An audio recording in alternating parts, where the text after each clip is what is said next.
Doom v Vamos v Vamos Epicureans. This is the Marvel Epic Collection Podcast One-Shot Edition. I'm your host, Nick Smith, and I'm joined by... Stojr from Stojr Shelf. How's it going, Nick? Doing well, particularly since we are participating in Kurtis Findlay's Epic Marvel Podcast Reading Club, and this one-shot is going to be our brief thoughts on today's issue, which is Marvel Team-Up number 89, Shootout over Center Ring. Alright, so moving away from the X-Men book, this is still written by Chris Claremont, though. Pencils by Michael Nasser for pages 1 through 13, and then pencils by Rich Buckler for pages 14 through 17. Inks by Joseph, or maybe it's Joseph Rubinstein, I don't know. Alright, so as Nightcrawler picks up his girlfriend Amanda from the airport, they see the private airplane of Arcade, and they decide to investigate. Nightcrawler discovers that the owner of the circus that he used to work at is planning to assassinate Spider-Man, and that Arcade was turning the job down, actually. And so Nightcrawler makes his way to the big tent to try to warn Spidey and prevent him from being killed. Well, of course, both Nightcrawler and Spider-Man become the target of the would-be assassin, and they take him out, and they capture the circus owner as well for, well, trying to hire a hitman. Alright, Stojr, what are your thoughts? So, the art isn't as strong as Byrne in this issue, but I didn't bump into the fact that there was two pencilers in this book. I think that for the styles that they have here, they were close enough to each other where you didn't, really rub up against the transition. And I didn't dislike the art. It's just not the same as what we had before. It's a lot darker, a lot more blacker lines, a little bit more reminiscent of like the stuff we were looking at in the Morbius volume in some ways. I like the character development with Nightcrawler in this. You get a lot more sense of him having a girlfriend and what their relationship's like. You get to see him team up with Spider-Man. Nightcrawler's always been a favorite character of mine. So I enjoy all of that. I don't know that we needed this like silly over the top assassin. Like, he just kind of looks ridiculous. And I mean, if he was just a generic assassin, like a generic hitman, I think that the issue would have worked just as well. Or if he was Arcade, himself, and then kind of squirreled away at the very end and got away or something like that.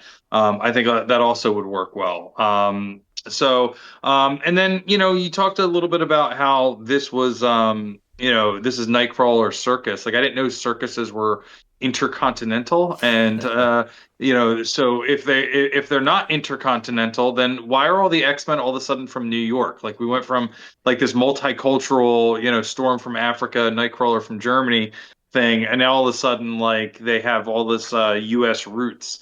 And we're losing a little bit of that. So that's a bit nitpicky of me, but like I like my international X-Men to stay international. We don't need to Americanize all of them. But I enjoyed the issue. I think it's a fun issue. I just kind of look past the silliness of the assassin, but beyond that, I really enjoyed this one. How about you? Yeah, I hadn't really thought about the fact that the circus owners brought this circus to the United States, because I don't think we get any indication that he's German, or if there is, I've forgotten it now. But yeah, that is a weird thing. I feel like the book, this issue is just kind of weird in general. Yeah, the pencils are split by two artists. Like you said, I didn't really notice much of a difference between the two, and I wonder if that's because the inker Rubinstein is helping to cover that up. You mentioned the ink seemed a little thick, and maybe that's part of Rubinstein's style, and that is evening out the two different artists. I don't know, honestly. The placement in the epic is a little strange because it's placed right after X-Men 124, just after they fought Arcade. Although this was originally released 5 months after X-Men 124, not right after. But that's probably because they didn't want to interrupt the other storyline that's about to take place here. So because of its placement in the epic, it feels far too soon after having just had Arcade. But in the real world, it wouldn't have been that soon after one another. But yeah, it's a fine issue. My thought goes to I've slowly been listening to the Marvel by the Month podcasts. These two guys are reading through Marvel's comics in chronological order and talking about the historical events surrounding the months when they come out. I'm only in the mid 60s, I think. And they have started to have a running joke about how all circuses and carny folk are evil in the Marvel universe, because you have the Ringmaster, the Circus of Crime, and all these other things that happening in the early Stan and Jack and Ditko stuff. And this kind of just sparked my memory of that joke in their podcast of, oh, here we go, evil carnies again, right? Evil circus stuff. So, a circus is a fun setting because you get to have all the animals and weird stuff going on. So it's fine, but not anything stand out. I do have a no prize for this issue, though. Let's see. Here we go. The most unnecessary extravagance in a mode of transportation goes to Arcade's pinball machines inside his private jet. Because just how the heck is that supposed to work on an airplane when it's moving? Is it a permanent tilt? I don't get that. Maybe he's got the most smoothest jets in the world, and you can still play the pinball just fine when it's in the air. Otherwise, I mean, maybe that's just for when he's landed and he treats his private jet like a motorhome. I don't know.